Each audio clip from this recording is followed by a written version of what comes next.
these models like in the Bahamas. The most insane festival the world has ever seen. Island getaway turned disaster. It became very barbaric. Right now, we are the fucking laughing stock of everything. Do you remember the Fyre festival that somehow happened back then in 2017, nearly 2 years ago, on the Bahamas, which was claimed to be the most successful, most luxury, truly music festival on the Bahamas? Well, I do, and I also watched recently the documentation on Netflix, which was called Fyre, the greatest party that never happened. And I can highly recommend this for you because you will absolutely need to know what happened back then, because it will just blow your mind. But a little spoiler, I will just tell you this anyway, so just keep on watching and you will know everything you need to know. So it just goes something like this. Billy McFarlane and the rapper Ja Rule, you probably know, just had this crazy idea. They were founding the company called Fyre, and Fyre was not all about this music festival. It was in first place some sort of app or platform, so you can just book or meet celebrities and stars or just musicians you just like. That means it was pretty hard back then and nowadays too, that you just want to book a celebrity for your birthday if you're just some sort of rich person, which I'm not, but you get the point. Some people just want to hang out with celebrities because this is just pretty cool, I don't know. So they created this platform called Fyre to get to this point, so you just can hang out with this and then you have a really good time. Okay, so the whole idea is just pretty okay, I would say, and probably you will have some sort of USP out of this and will get some sort of earnings. But the whole idea was also that they wanted to make a huge launch event, and this launch event became later the Fyre Festival itself. So they just wanted to have a huge party and bibbidi babbidi boom, they just want to launch their platform and make huge success out of this. But the future proved them wrong, but I will tell you more about this. So this sounds kind of crazy. You're the founder of a company for an app or a platform just to make some sort of celebrity bookings, and on the other side, you also think you're some truly geniuses that are able to just launch and do the first biggest truly luxury music festival on the Bahamas without any knowledge, without any experience, and without any clue what's happened in the next months. But one thing is just truly amazing about them. I must be honest about this. This was just the truly, truly amazing viral marketing campaign through all the influencers, through all social networks. Huge success, and they kind of know what they're doing, but on the other side, it's hard to believe that this was not fraud in the first place, or at least false advertising. So I don't know what happened behind the scenes, but Billy McFarlane is now sued for a couple of reasons. He owes a lot of money to some people. He made fraud and false advertising at its best, and now he's just in prison. And I just want to take this one specific mistake, the founders of the Fyre Festival, and just tell everyone out there, and especially all the entrepreneurs and all the startup founders out there, just don't to make this mistake I just want to talk about today. So let's get started right after the intro.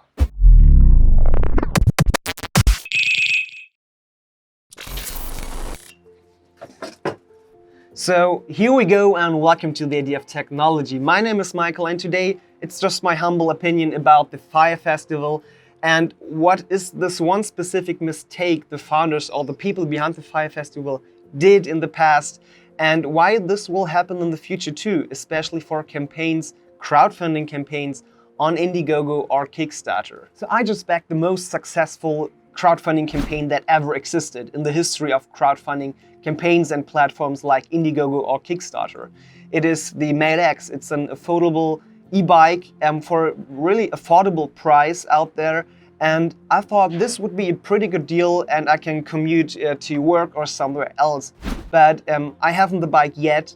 I will still need to wait maybe a half a year or maybe 8 or 10 months to get my bike, and just this whole thing, this situation was just frustrating me, and I was thinking about what is the pure nature of super impressive and super successful crowdfunding campaigns out there, and what happens to the founders and the people behind such a campaign when this whole thing just gets way too big for them. And this is the whole thing I just want to talk about this video today. And you will probably also think that e-bikes and a luxury music festival will not have so much things in common, but I think I can make a pretty good comparison in this video, and you will just understand the nature of crowdfunding platforms and crowdfunding campaigns and the people behind it, and some sort of similarities with just the people behind the Fyre festival. And also, don't get me wrong, I don't want to call someone out like this.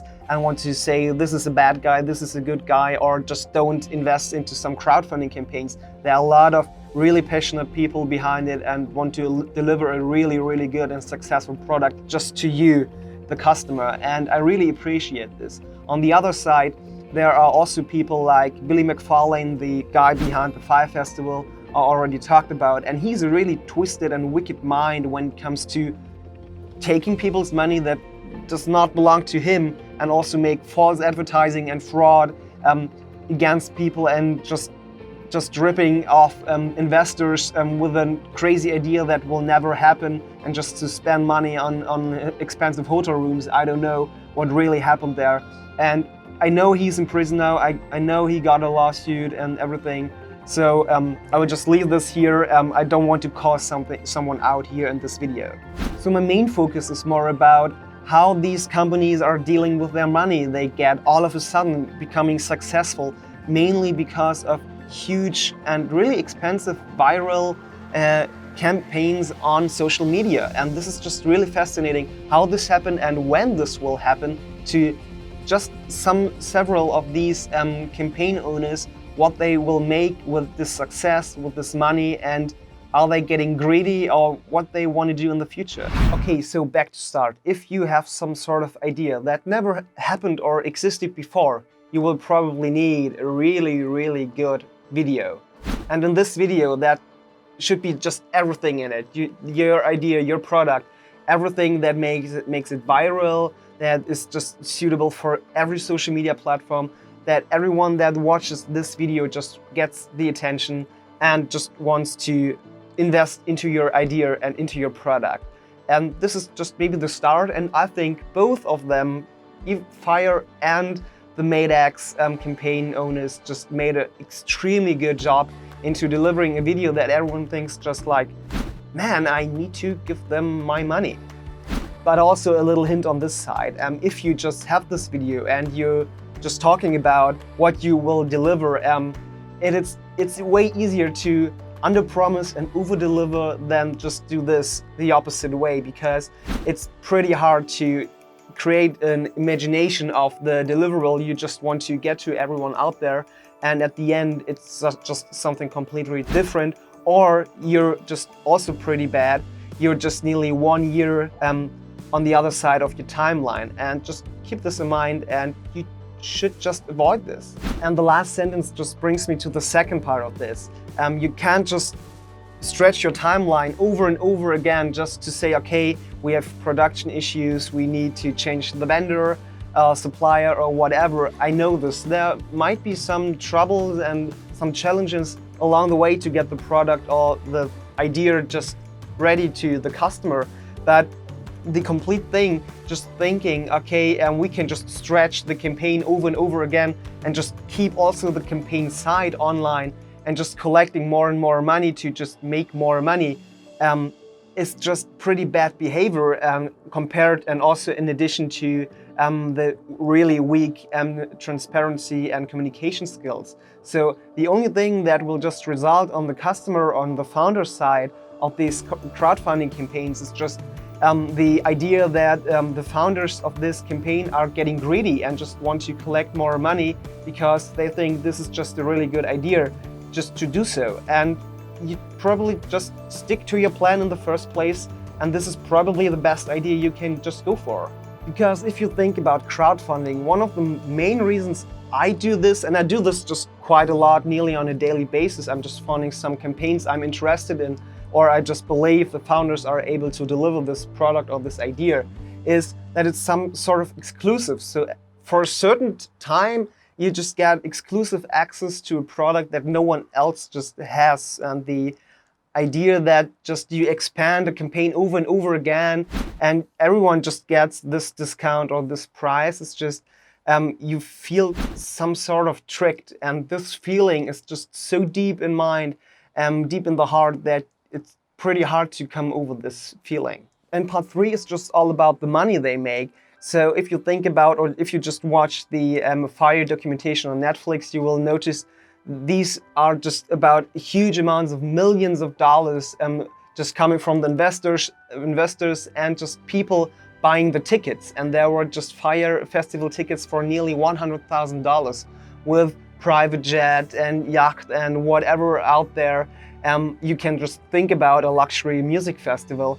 And all this was just sold without any chance to deliver this on the Bahamas at this place where the Fyre Festival should just take place. And this is just insane if you think about how greedy can someone get to just sell things that not even close are to existing in the real world. So I must be honest, I still trust Christian and Julie, but it's also hard to think about that this product will get to me in the way that I think it should be. So as at this moment, they will have no chance at all to meet my expectations, because they just tricked or failed me on a really long journey to get this product. So the summer will be over, and probably most of the year will be over until I get my very own just electronic bike. But on the other side, I just want to talk also about the way what happened with some entrepreneurs when they get huge success in a really, really short time.